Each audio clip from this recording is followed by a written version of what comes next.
Hello সবাইকে, আজকে আমি একটা নতুন ভিডিও নিয়ে আপনাদের সাথে চলে এসেছি শেয়ার করব বলে। এটা 21শে জুন, যেদিন ইন্টারন্যাশনাল যোগা ডে ছিল। তো আমরা যাচ্ছিলাম সেদিন বিকেলবেলা 5টার সময় একটি প্রোগ্রামে, যেটা আমার ছেলের যোগা স্যাররা সব অ্যারেঞ্জ করেছিলেন। তো আয়োজন করা হয়েছিল মিলন মন্দিরে সেই প্রোগ্রামটা। তো এই যে আমরা বিকেলবেলা চলে এসেছি, এই যে ঢুকে পড়েছি। ঢুকে গিয়ে এখানে নাম লিখতে হয়েছিল, যেহেতু সেদিন কোনো রকম কম্পিটিশন ছিল না। ইন্টারন্যাশনাল যেহেতু যোগা ডে ছিল, বিশ্ব যোগা দিবস, তো সেদিন সবাই যার যেরকমভাবে ইচ্ছা হবে সবাই পার্টিসিপেট করতে পারতো। সবাই সুযোগ ছিল সবার জন্য, বাবা মায়েরা বা যাদের যাদের ইচ্ছে হবে, বা অন্য অন্য জায়গার থেকেও যদি কোনো স্টুডেন্টরা এসে সেদিন এখানে যোগাসন করতে চাইতো তো সেখানে করতে পারতো। আর সেদিন মূলত বেশিরভাগটাই জোর দেওয়া হয়েছিল যে সূর্য নমস্কারের ওপর। তো সূর্য নমস্কারটা সবাই করাটা সবার খুবই জরুরি। তো সবার বাবা মায়েরা এবং বাচ্চা থেকে বড় সবার, কিন্তু আমাদের তো যেহেতু ব্যস্ত সময়ের জন্য করা হয় না। তো এখানে সবার সব স্যারদের বা এবং সমস্ত জাজেসদের সব বক্তৃতা শেষ হয়ে যাওয়ার পরে প্রোগ্রাম আস্তে আস্তে শুরু হলো।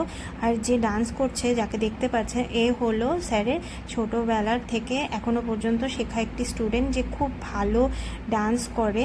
আর যোগা ডান্স সেদিন স্যার ওকে করতে বলা হয়েছিল। তো 1 ঘন্টা আগে নাকি স্যার ওকে বলেছিল যে তৈরি করে আসতে। তো 1 ঘন্টার মধ্যে পুরো ডান্সটা ও প্র্যাকটিস করে তুলে আমাদেরকে প্রদর্শনী করে দেখালো। তো স্যার ওর নামে খুব প্রশংসাও করছিলেন যে ও খুব ভালো স্টুডেন্ট, একজন খুব ভালো, অনেক পুরস্কারও ও অনেক জায়গায় পেয়েছে।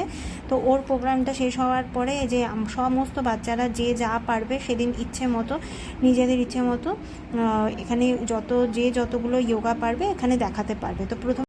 তো সেদিন তো ছিল সূর্য নমস্কারের ওপরে প্রোগ্রামটা, কিন্তু সবাই যেহেতু বাচ্চারা অনেকেই অনেক কিছু করে দেখাতে পারতো, তো যার যেরকম ইচ্ছে করে দেখাতে পারবে। আর আমার ছেলের জন্য তো প্রথমবার এরকম একটা প্রোগ্রামে ও পার্টিসিপেট করলো, অংশগ্রহণ করেছে। তো সেই জন্য ওর কাছে এটা নতুন রকম লেগেছে। তো ও সূর্য নমস্কার থেকে স্টার্ট করে চক্রাসন অনেক কিছুই ও করেছিল। তারপর 3-4টে আসন করার পরে ও নিজেই ভুলে যাচ্ছিল যে ও কি করবে না করবে, ওর অনেকটাই ভুলে গেছিলো। তারপর ও উঠে চলে এসেছিলো, ওকে অনেক বোঝানোর পরে তারপরে গিয়ে ও কিছুটা যোগা করার পরে ওর প্রোগ্রামটা শেষ হওয়ার পরে সমস্ত বাবা মা এবং সমস্ত স্টুডেন্টসরা মিলে সূর্য নমস্কার করে প্রোগ্রামটা শেষ হয়েছিল। তারপর দেখো এই যে ওদের যোগাগুলো শেষ হওয়ার পরে সবার শেষে এখানে সমস্ত গার্জিয়ানরা, বাবা মা যারা যারা পারবে আর সমস্ত বাচ্চারা একসাথে মিলে সূর্য নমস্কার করা হচ্ছিল। এখানে 10 বার করতে বলেছিলেন স্যার। তো স্যার কাউন্ট করছিলেন আর ওরা সবাই মিলে করছিলেন। তো আমি কিছুটা ভিডিও করে নিয়েছিলাম, যেহেতু আমি করিনি সেদিন। তো এখানে আমি অল্পই দেখালাম। তারপরে সবাইকে সার্টিফিকেট দিয়ে আর একটা ফ্রুটি দিয়েছিল যারা অংশগ্রহণ করেছিল এটাতে। তো ভীষণ ভালো লাগলো। তোমাদের কেমন লাগলো অবশ্যই।